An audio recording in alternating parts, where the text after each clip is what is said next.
വേനൽക്കാലം വരുമല്ലേ, ഇനി ഇയാളെ കാണാത്ത വഴിയോരങ്ങളേ ഉണ്ടാവില്ലേ അല്ലേ? അപ്പോഴേ ആരാ താരം മനസ്സിലായല്ലോ, നമ്മളെ വത്തക്ക തന്നെ. ഞങ്ങളുടെ നാട്ടിലതാണ് കേട്ടോ പറയുന്നത്. പക്ഷേങ്കിലേ ഇന്ന് ഇയാൾക്ക് ചെറിയ മാറ്റങ്ങളൊക്കെ ഉണ്ട്. എങ്ങനെയാണ് ചെയ്തെടുക്കുന്നത് നോക്കിയാലോ. എരിവൊക്കെ നമ്മളുടെ ഇഷ്ടത്തിനനുസരിച്ചാണ് കേട്ടോ, കൂട്ടിയും കുറയ്ക്കുകയൊക്കെ ചെയ്യാം. അപ്പോഴേ കളറിന് വേണ്ടിയിട്ട് 4 കാശ്മീരിയും എരിവിന് വേണ്ടിയിട്ട് 4 സാധാരണ വറ്റൽമുളകും എടുത്തിട്ടുണ്ട്. അതിലേക്ക് ഇത്തിരി കുരുമുളക് കൂടെ അങ്ങ് ചേർത്ത് കൊടുക്കുക കേട്ടോ. നല്ല ജീരകത്തിൻ്റെ ടേസ്റ്റ് ഇഷ്ടമുള്ളവർക്ക് അതും ഇത്തിരി ചേർത്ത് കൊടുക്കുക കേട്ടോ. എനിക്കിഷ്ടമില്ലാത്തതുകൊണ്ട് അത് അങ്ങ് മാറ്റിയെന്ന് മാത്രം. ഇത് നന്നായിട്ട് നമ്മളൊന്ന് വറുത്തെടുക്കുക. നല്ല പോലെ വറുത്തെടുത്തതിന് ശേഷം ഒന്ന് ചൂടാറിയാൽ നമുക്കിത് മിക്സിയുടെ ജാറിലേക്ക് അങ്ങ് ഇട്ട് കൊടുക്കാം കേട്ടോ. കൂടെ തന്നെ ഇതിലേക്ക് ആവശ്യത്തിനുള്ള ഉപ്പൂടെ ചേർത്ത് കൊടുക്കുന്നുണ്ട്. ഉപ്പൊക്കെ നമുക്ക് പിന്നീടും ഇട്ട് കൊടുക്കാം കേട്ടോ. ഇനി നമുക്കിതൊന്ന് പൊടിച്ചെടുക്കണം. നല്ല ഫൈൻ പൗഡറാക്കി എടുക്കണ്ട കേട്ടോ.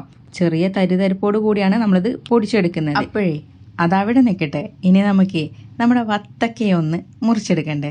വത്തക്ക എന്ന് ഞങ്ങൾ പറയും, തണ്ണിമത്തൻ എന്നാട്ടോ എല്ലായിടത്തും പറയാം.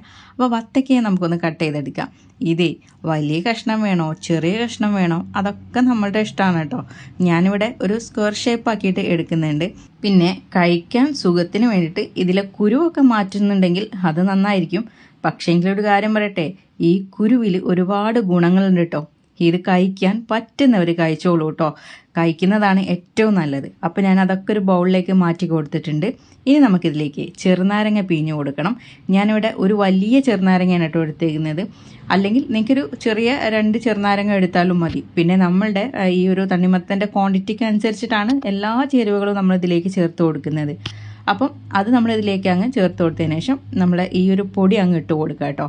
പൊടിയും ഇതുപോലെ എരിവ് എത്രത്തോളം വേണം അതിനനുസരിച്ചിട്ട് നമുക്ക് അങ്ങോട്ട് ഇട്ട് കൊടുത്താൽ മതി. മിക്സ് ചെയ്തതിന് ശേഷം നമുക്ക് നോക്കാമല്ലോ എത്രത്തോളം വേണം എന്നുള്ളത്.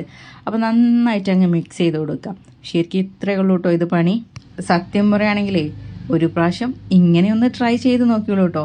ഈ മധുരവും എരിവും കൂടിയിട്ടുള്ള ആ ഒരു ടേസ്റ്റ് ഉണ്ടല്ലോ, അതൊന്ന് വേറെ തന്നെയാണ് കേട്ടോ. കൂടെ ആ ചെറുനാരങ്ങയുടെ ആ പുളി കൂടെ വരണം കേട്ടോ. എനിക്ക് തോന്നിയ 2 കാര്യങ്ങൾ പറയട്ടെ. എരിവ് ഒരുപാട് കൂടുകയും വേണ്ട, ചെറുനാരങ്ങയുടെ ആ പുളി ഉണ്ടല്ലോ അത് കുറച്ചുകൂടെ വേണമെന്ന് തോന്നി കേട്ടോ. ഒന്ന് ട്രൈ ചെയ്ത് നോക്കിയോളൂ കേട്ടോ. ഒരു അടിപൊളി ഐറ്റം തന്നെയാണ്. അപ്പോഴേ ഇനി തണ്ണിമത്തൻ വീട്ടിൽ കിട്ടുമ്പോൾ ഒരു ചെറിയ പീസ് എടുത്ത് ഇങ്ങനെയും കൂടി ഒന്ന് ട്രൈ ചെയ്ത് നോക്കിയോളൂ. ആ മധുരവും എരിവും പുളിയും എല്ലാം കൂടെ ഒന്ന് ട്രൈ ചെയ്യാമല്ലോ. അപ്പോൾ വീഡിയോ ഇഷ്ടപ്പെട്ടാൽ ഷെയർ ചെയ്യാൻ മറക്കണ്ട കേട്ടോ. അപ്പോൾ എല്ലാവർക്കും താങ്ക്സ് ഫോർ വാച്ചിങ്.